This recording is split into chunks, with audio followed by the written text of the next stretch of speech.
what's up everybody? We're gonna be making a video about... we're gonna be playing a game. After high school, I decided to move out of my parents' house. So I rented a small apartment on the other side of our big city.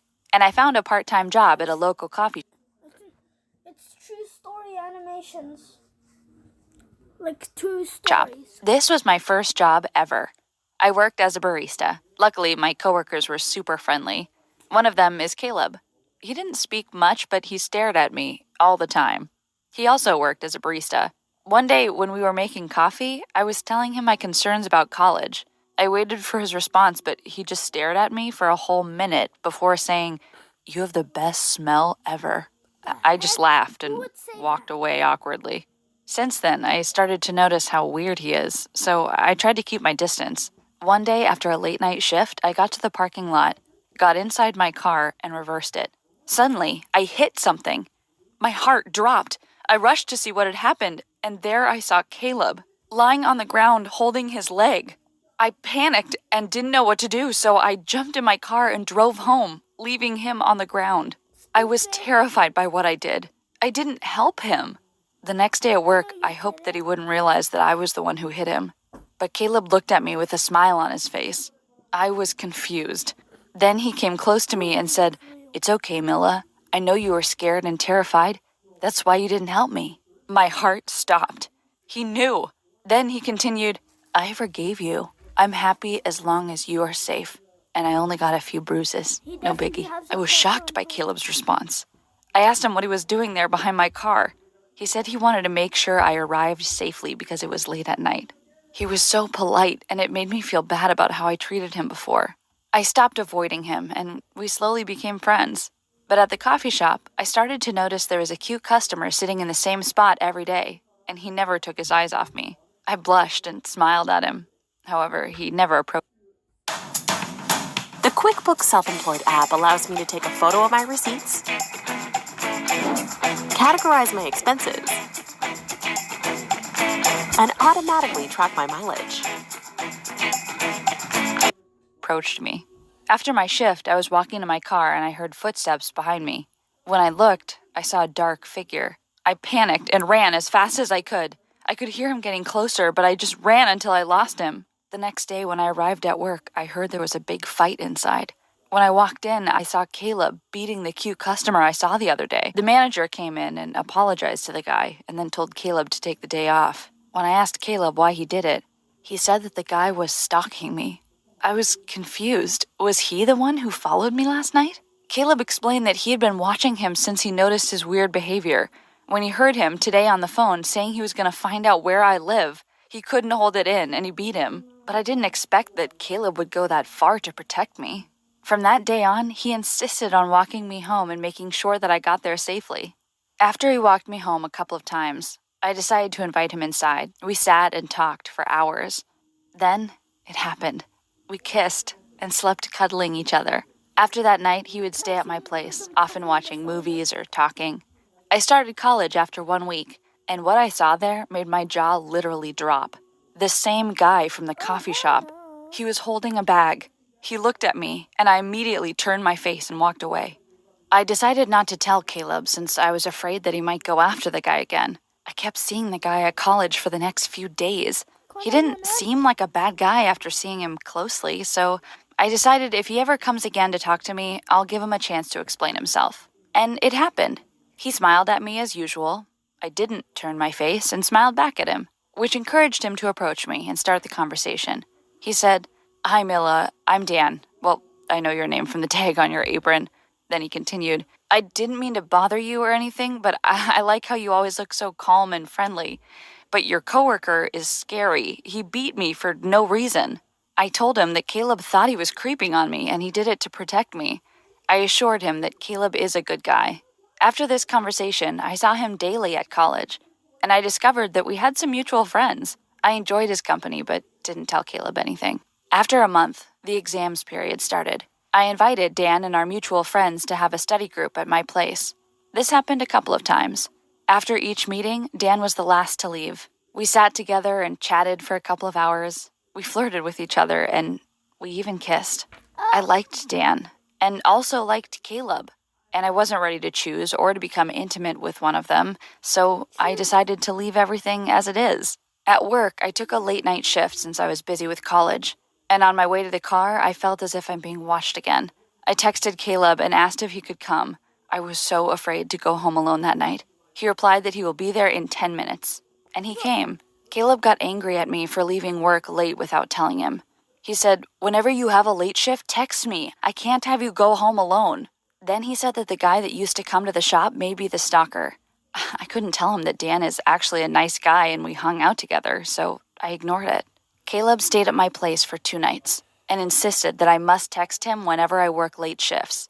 After a couple of days, one of my coworkers named Liz came to my place. We sat, and she suddenly said, "I didn't know that you smoke, Milla. The smell is so strong here."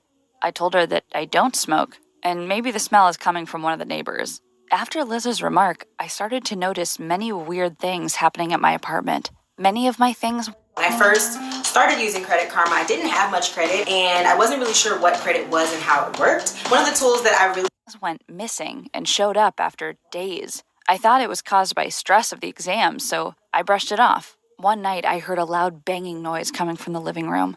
I was so scared, but got out of bed and went there to see. I opened the main door, but there was nothing. I went back to my room and texted Caleb about what happened. He replied that I'm overthinking and maybe the noise came from one of the neighbors. I got upset by his text. I was hoping that he would come and stay over. So I decided to invite Dan. I sent him a message, but there was no reply. I tried to call him, but also he didn't pick up. I thought that it was weird since he always answers his phone, but maybe he didn't have battery left in his phone or something. I went to sleep that night. In the morning, I went to work. When I arrived there, one of my coworkers said, "Did Caleb tell you anything about why he quit work?" I was shocked Caleb quit. Why? He didn't tell me anything. I immediately texted him, but there was no reply. I spent the whole shift worried about him and called several times, but still no answer. I didn't know if he had friends outside the coffee shop. He never mentioned anyone. I decided to text Dan and tell him this, even though he hated Caleb. But surprisingly, still there was no reply from Dan too. What happened? Did the two of them just disappear? And at the same time? Why? I was upset by what happened. Liz saw how upset I was. And then she said she's going to stay at my place and we could watch some movies, have fun, and forget about the boys' drama. So we went home together and stayed up until a late hour. In the middle of the night, we heard the same loud banging noise. I looked at Liz and she was terrified too. We carefully got outside my room and went to check the house, but nothing was there. We also checked the hallways, but they were dead empty. We decided to sleep with the lights on and investigate in the morning. The next day, as I was taking the trash outside, I saw my neighbor. She was an old woman. I greeted her and she did the same and said, "Your boyfriend is a nice guy, but he always asks me how I'm doing when he gets out at noon." What? I froze. "What boyfriend?" I asked. She said, "Oh, the one with the dark hair. I always see him leaving the apartment at noon." I freaked out. I ran, terrified, to the apartment to see Liz. She looked confused. I shouted at her, "Someone has been breaking into my apartment for days." I quickly explained to her what the old lady had said, and we called the cops. When they arrived, I explained to them what the old lady said, and they searched the whole apartment and found nothing. I was shocked. How and who? As the police were still in the apartment, I noticed that the big painting in the living room was tilted. I reached to fix it, but to my horror, I saw it creak from the side. So I moved it a little, and I let out a loud scream. The police officers and Liz rushed to me, and when they saw, their jaws literally dropped. There was a huge hole in the wall. In that hole were a few clothes, bed sheets, and a bag. They searched the bag and found a wallet with an ID. To my shock, it was Caleb's ID. Everyone was shocked. The police then said that the person who was living in the wall must stay there for a long time, since there was a lot of cigarettes and empty food cans. Then they said they will make sure to arrest Caleb and take good care of this case, since it was very dangerous and no one knew his intentions. I was terrified. Caleb, the nice guy, was a psycho who lived in my wall. They asked us many questions about him. Turned out that we barely knew anything about him. When Liz mentioned to them the fight incident at the coffee shop was the first time Caleb got violent, they said they will check the tape and see if they can get anything from it. I decided to stay at Liz's apartment until they arrest him. That same day, I got a phone call from the police. They said that they watched the tape and saw something shocking. During the fight, they saw Dan taking something out of Caleb's pocket and they zoomed to see. It was his ID. I was terrified. Then the police said that Dan must be the one they're looking for, and he wanted to frame Caleb. After a couple of days, Caleb showed up. He said that he went to a nearby city to his sick grandma. She was on the verge of dying, and that's why he didn't have his phone with him, and apologized for the sudden disappearance. Caleb was shocked by what we told him about Dan. He said, "I knew it. That guy was psycho. He was watching you the whole time with the dirtiest look on his face." Caleb told me that he was protecting me the whole time. And when I hit him with the car, he said he was coming to talk to me, but I didn't see him. As for now, I go to a psychiatrist to recover from that traumatic experience. And I quit my job. And I'm waiting for the police to find Dan and arrest him. Guys, I'm gonna pick another one. So guys, that was the first one. We're gonna watch the second one. I can feel pain. You can feel pain with the... I have...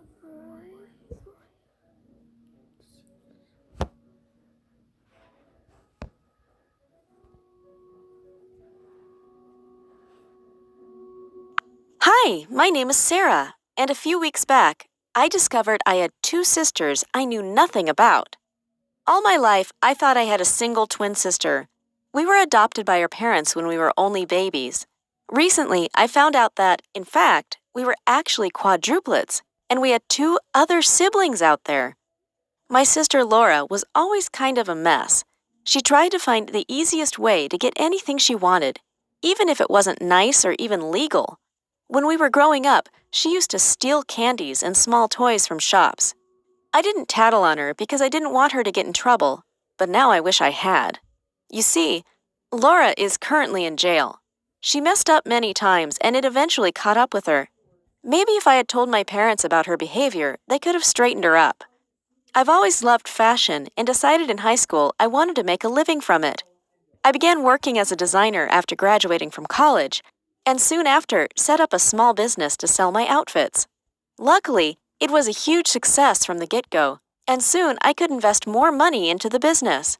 By now, I have several stores and have even been featured in several fashion shows. I don't visit Laura in jail, but I try to help her out. I pay for her lawyer and will try to get her a good job when she gets out if she promises to straighten her life up. I'm disappointed with her, but she's still my sister. Up until a few weeks ago, I thought she was the only sibling I had. The day that completely changed my life, I was rushing to a meeting and might have sped a bit. When I saw a police car signaling for me to pull over, I realized I was going to get a ticket. I knew I was doing something wrong, so I didn't argue when the two officers approached me and asked for my papers. They informed me that I was indeed speeding. I apologized and turned to face them and was stunned by how similar one of the policemen was to me. It was like looking into a mirror. She also noted we looked so much alike, and her coworker commented on the similarity as well. Much to our surprise, we also shared the same birthday. I was so confused, but since I knew that I had been adopted alongside my sister, it wasn't impossible that maybe I had another lost sibling out there. I was fascinated by this chance encounter and struck up a conversation. The officer, who introduced herself as Hannah, decided not to give me a ticket. Instead, we decided to meet up for lunch the following day. Clearly, both of us were curious about our similarities. We even had similar names, just like Laura and I had. We met up the following day, and we were even more stunned by how many other things we had in common. I told her I had been adopted and had a twin sister who was a screw-up. She was in jail. Hannah said she wasn't adopted, or at least not that she knew of, but also had a twin sister. She was a screw-up as well, but hadn't gotten in trouble with the law. Instead, she was homeless. Her name was Anna. Hannah had tried to help her sister many times in the past, but Anna was a troubled young woman. Hannah began having doubts about her true identity. It made no sense for her that we looked like two drops of water and weren't related at all. Maybe her parents were mine as well, or maybe the four of us had been adopted by two different families. Whatever the cause, we both wanted to know the truth. So we decided to visit her parents and ask them about it. When they saw me, they thought I was Anna, but were shocked by how good I looked. I explained that I wasn't their daughter, and we explained how we had met. Reluctantly, they finally admitted to Hannah that she was adopted. Apparently, our biological mother had given birth to all 4 of us but wasn't able to raise us. She was really young and came from a low-income background, so she had decided to give us up for adoption. Unfortunately, we were separated and 2 different families took us in. We couldn't believe that we had met in such a big city. It really felt like fate. Hannah and I promised to be in each other's lives. We wanted to make up for all the lost time. We decided we'd tell Laura about it when she got out of prison. She still has a year to go, and we hope we can convince her to turn her life around after that. We are also looking for Anna so we can try and find a way to get her off the streets. I promised I would get her a nice job so that she can get back on track. Maybe we can really become a family and be in each other's lives. Hannah and I have so many things in common, it's crazy. We get together 2 times a week and get along amazingly. I would have loved to grow up by her side, and I'm already starting to grow very fond of her. I hope that the 4 of us get to live far better lives after this encounter. Hannah and I are doing well, but we are not happy about our siblings suffering. It's amazing how our life changed so much in a single afternoon. We also decided to search for our biological family and try to reconnect with them as well. Wish us luck! Thank you for watching. Don't forget to subscribe and check out other videos on the channel. Guys, thank you for watching too. So, it's time to leave. My sister. Hi, I'm Alma, and I'd like to tell you how I turned from black to white. I know it sounds crazy. Guys, peace out and say